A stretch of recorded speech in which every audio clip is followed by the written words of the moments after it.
One of the best lies that Chris has ever told me came in a form of an email.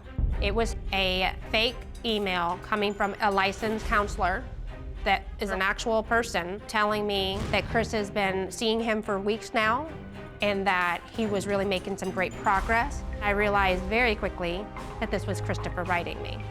Chris has a punctuation problem. He always puts a space after a sentence. He has horrible grammar. And then I looked up the guy's name, and he spelled the name wrong. Melissa, I am your husband's therapist for the couple of weeks. And as I'm reading, there's things that aren't spelled right. He asked me, email you to give you confirmation that he has been seeing a licensed counselor and helping him overcome his problem and be a better man, husband, father. Christopher has come a long way since counseling with him. I can tell you that his problem can be conquered successfully. I also know that he has reached out to y'all's pastor, using the word y'all's as a professional.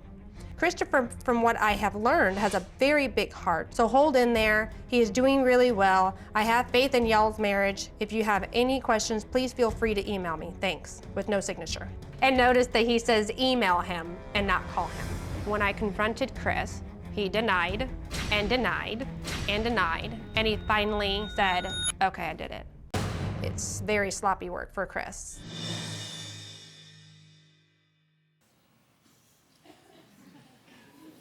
So what was your strategy there on that email? Well, I was desperate, I guess, to have her back in my life. When you wrote this out, you say that he wants to be a better man, husband, and father. Now that tells me that you know that should be a goal, or you wouldn't have written that, right? Right. So you know that that must be important. Overcome his problem with lying, so you know that must be important. And you go on and say he's come a long way in his counseling. He's very determined. He does want to overcome this issue and to never hurt you, his family, and others around him. You're bringing this up, which tells me you must have, at least intellectually, awareness that that is happening, that you are hurting people. Why did you say that? I mean, that's the truth. I mean, that's why I said it. You say money is getting tight, but yet you continue to misappropriate funds. You say that it stems from his past, so you're looking for somewhere to lay the blame. You go on to try to motivate her. He's informed me that you're not wanting to move forward because you feel he will not change. You're more than welcome to come and join us, so you're going to run a little bit of a bluff here. Dealing with these types of cases, getting to know Chris is to keep your head up. He is going to be a great husband, provider, and spiritual leader. I mean, you're really trying to mislead her. The problem here is, as she points out,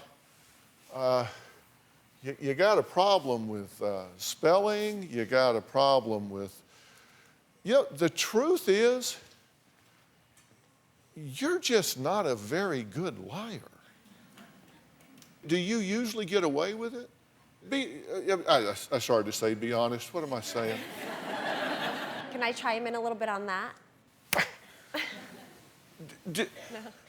Do you get away with this sometimes? I mean, I have in the past. Yeah, I have. Yeah. I went through and I made a list of all the lies. It's staggering. But yet, you keep saying, okay, let's start again. I do. I'm very naive. That's very naive. I want to believe that he can change. Every time he convinces me, he says all the right things. He'll tell me what I want to hear. I'll do this, and it gets convincing, and he knows what to say to me to get me to go, okay, well, that is what I want. So then, okay, so let's focus. And for a couple, maybe a month or two, things will be great, and then all of a sudden, bam.